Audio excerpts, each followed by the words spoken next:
Minal Fairy Tales. اگر آپ بھی اپنے نام کی سٹوری بنوانا چاہتے ہیں تو کامنٹ میں اپنا نام لکھیں اور چینل کو سبسکرائب کرنا مت بھولیں۔ بہت پرانے وقتوں کی بات ہے، ایک ایسی پرسکون سلطنت تھی جس کی سرحدیں براہ راست ایک خوبصورت اور نیلنگو سمندر سے ملتی تھی۔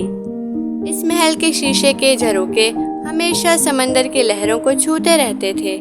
اس محل میں 3 شہزادیاں رہتی تھیں، سب سے بڑی عقلمند اور سنجیدہ چمن، درمیانی ہنسمکھ اور رنگوں سے محبت کرنے والی سدرا، اور سب سے چھوٹی نڈر اور ایڈونچر کی شوقین عروج۔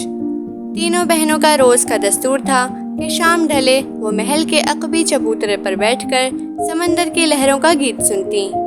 ایک رات جب چاند آسمان کے بالکل بیچوں بیچ تھا اور اس کی چاندی پانی پر رقص کر رہی تھی، عروج کی نظر سمندر کے قریب پانی میں ایک چمکتی ہوئی چیز پر پڑی۔ اس نے غور سے دیکھا تو پانی سے ایک خوبصورت چہرہ نمودار ہوا۔ وہ کوئی عام انسان نہیں بلکہ ایک انتہائی خوبصورت جل پری تھی۔ اس کے دم پر چمکدار پولز تھے اور اس کی آنکھوں میں گہرے سمندر جتنا سکون تھا۔ اس جل پری کا نام لارا تھا۔ عروج خوفزدہ ہونے کے بجائے دوڑتی ہوئی پانی کے قریب گئی اور خوشی سے بولی، ارے تم کون ہو؟ تم کتنی پیاری ہو۔ لارا نے ہلکا سا مسکرا کر پانی میں غوطہ لگایا اور پھر باہر آ کر بولی، میں مرجان دلبر کی رہائشی لارا ہوں۔ میں نے اکثر تمہیں یہاں بہنوں کے ساتھ بیٹھے دیکھا ہے تو سوچا آج تم سے مل لوں۔ آواز سن کر بڑی بہن چمن اور سدرا بھی وہاں آ گئیں۔ شروع میں وہ تھوڑی گھبرائیں، لیکن لارا کی معصومیت اور میٹھی باتوں نے پل بھر میں ان کا سارا ڈر ختم کر دیا۔ اس رات سے ساحل پر ایک انوکھی اور گہری دوستی کا آغاز ہوا۔ لارا روزانہ رات کو آتی، انہیں سمندر کی تہ کے راز بتاتی، نایاب سیپیاں تحفے میں دیتی اور تینوں شہزادیاں اسے زمین کی دنیا کے قصے سناتی۔ کچھ مہینے اسی ہنسی خوشی میں گزر گئے، لیکن ایک دن قدرت کا نظام جسے بدلنے لگا۔ دوپہر کا وقت تھا جب اچانک سمندر کا رنگ نیلنگوں سے گہرا کالا ہونے لگا۔ پانی میں خطرناک طوفان اٹھنے لگے اور سمندر کے اندر کی دنیا میں ہلچل مچ گئی۔ لارا گھبراتی ہوئی ہانپتی ہوئی ساحل پر پہنچی۔ اس کے چہرے پر ہوائیاں اڑ رہی تھی۔ لارا نے روتے ہوئے کہا، چمن، سدرا، عروج، سمندر کی سب سے گہری کھائی میں صدیوں سے قید ایک بدترین جادوگر زلموت آزاد ہونے والا ہے۔ اس نے سمندر کے جادو پر قبضہ کر لیا ہے اور اب وہ صرف میری دنیا کو نہیں بلکہ زمین پر بنے تمام محلات اور انسانوں کو بھی نیست و نابود کرنے آ رہا ہے۔ عروج کا دل دہل گیا، لیکن اس نے لارا کا ہاتھ مضبوطی سے پکڑا اور کہا، لارا تم اکیلی نہیں ہو، ہم سب تمہارے ساتھ ہیں۔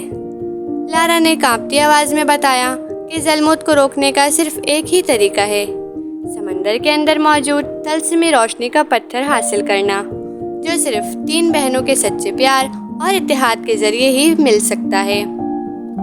بغیر ایک لمحہ ضائع کیے تینوں شہزادیوں نے فیصلہ کیا کہ وہ لارا کے ساتھ سمندر کی تہ میں جائیں گی۔ لارا نے اپنے جادو سے شہزادیوں پر ایسا جادو کیا جس سے شہزادیاں آسانی سے پانی میں سانس لے سکتی تھیں اور چل سکتی تھیں۔ ان کا یہ سفر کسی امتحان سے کم نہ تھا۔ سب سے پہلے انہیں پتھروں کی گھاٹی سے گزرنا پڑا، جہاں پانی کے شدید بہاؤ نے ان کا راستہ روک رکھا تھا۔ سدرا نے اپنی ہمت سے کام لیا اور لارا کی رہنمائی میں اس بہاؤ کو عبور کیا۔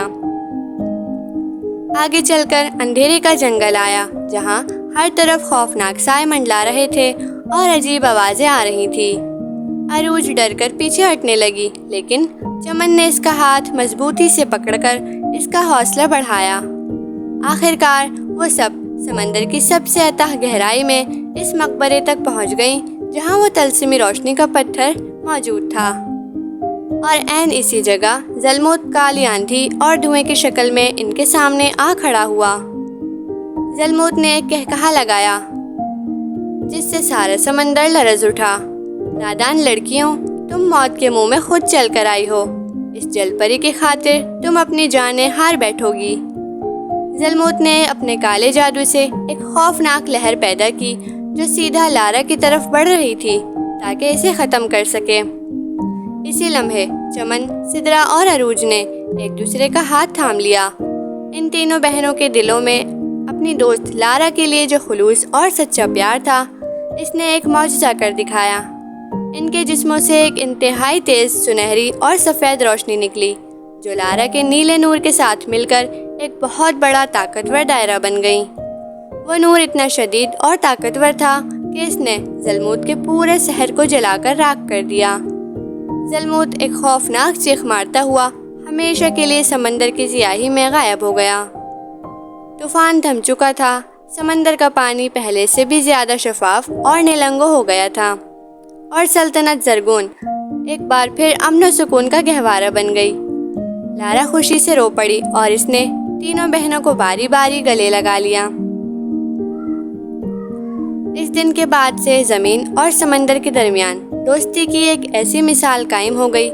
لارا ہر رات ساحل پر آتی، وہ چاروں بیٹھ کر باتیں کرتی اور دنیا کو یہ بتا دیتی کہ سچی دوستی نہ کبھی فاصلے دیکھتی ہے اور نہ ہی مشکلات سے گھبراتی ہے، بلکہ وہ ہر طوفان کا مل کر مقابلہ کرتی ہیں۔